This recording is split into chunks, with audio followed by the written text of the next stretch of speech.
December 17, 1936, a small hospital in Buenos Aires, Argentina. Here, a baby boy is born to Italian immigrant parents. They name him Jorge Mario Bergoglio. No one could have imagined that this boy would one day shake the walls of the Vatican.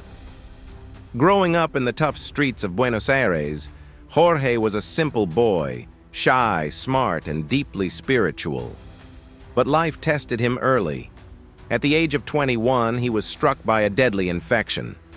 Part of his lung had to be removed. Doctors weren't sure he would even survive. But Jorge did, and he emerged stronger. In 1958, Jorge made a bold decision. He left everything, his love for chemistry, his personal dreams, and entered the Jesuit novitiate to become a priest. It wasn't easy. Jesuits are known for strict discipline and deep service, but Jorge embraced it fully. In 1969, Jorge was ordained a priest. From the slums of Buenos Aires to the elite seminaries, he traveled everywhere. He wasn't like other priests. He lived simply, took the bus, cooked his own meals. People started calling him the Bishop of the Poor.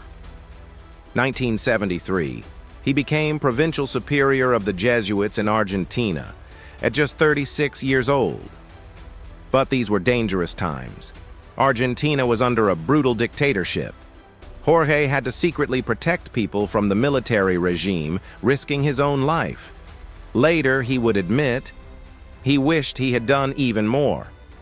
In the late 1970s and 80s, Jorge stepped into the shadows. He worked quietly, teaching philosophy, reflecting deeply on his own failures and faith. In 1992, life pulled him back with a bang.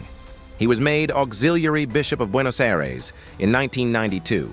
In 1998, he became Archbishop, and in 2001, Cardinal Jorge Mario Bergoglio, chosen by John Paul II himself. Unlike other cardinals, Bergoglio refused luxury. He lived in a small apartment, cooked his own food, and walked to work. In 2005, after John Paul II's death, a secret battle began in the Vatican. Bergoglio was one of the top choices to become the next pope.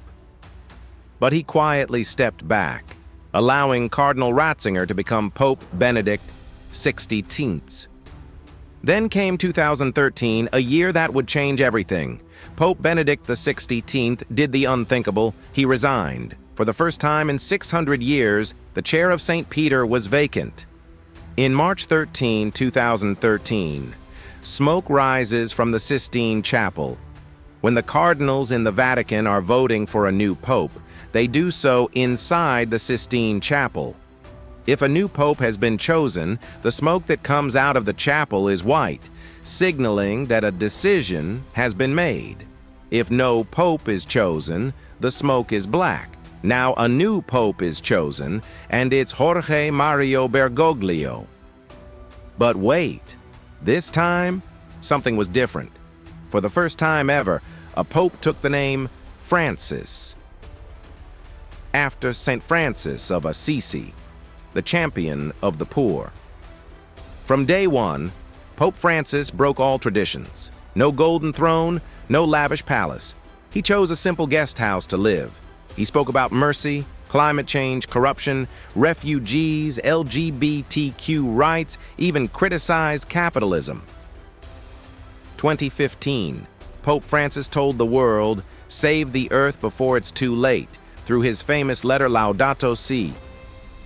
2016, he opened the Church's heart with the Year of Mercy, welcoming everyone back with forgiveness. 2019, he made history, becoming the first pope to visit the Arabian Peninsula, spreading a message of peace between religions. 2020, as COVID froze the world, Pope Francis stood alone in the rain, praying for humanity's healing. 2021, he urged the world, vaccines are important, but kindness and unity will save us all. But the journey wasn't without criticism. Many traditionalists attacked him. Some called him too liberal, too political. But Pope Francis kept walking with humility, hope, and an open heart. And today, as the world watches him age gracefully, one thing is clear.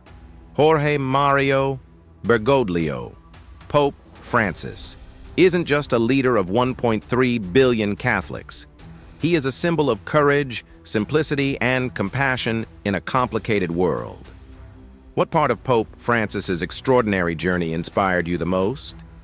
Share your thoughts in the comments below.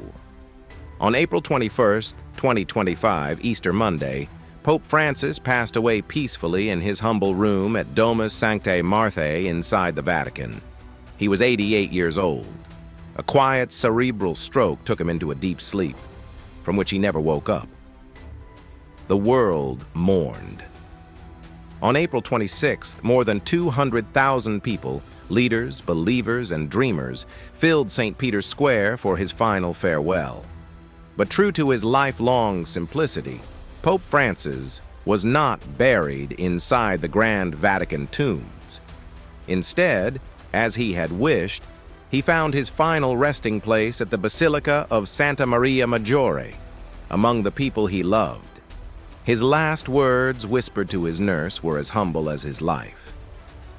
Thank you. If you could say one thing to Pope Francis today, what would it be? Tell us in the comments. If this story of Pope Francis moved you, show your love, like it, and share it with your family and friends. And that is the untold story of Pope Francis, the rebel, the reformer, the people's Pope.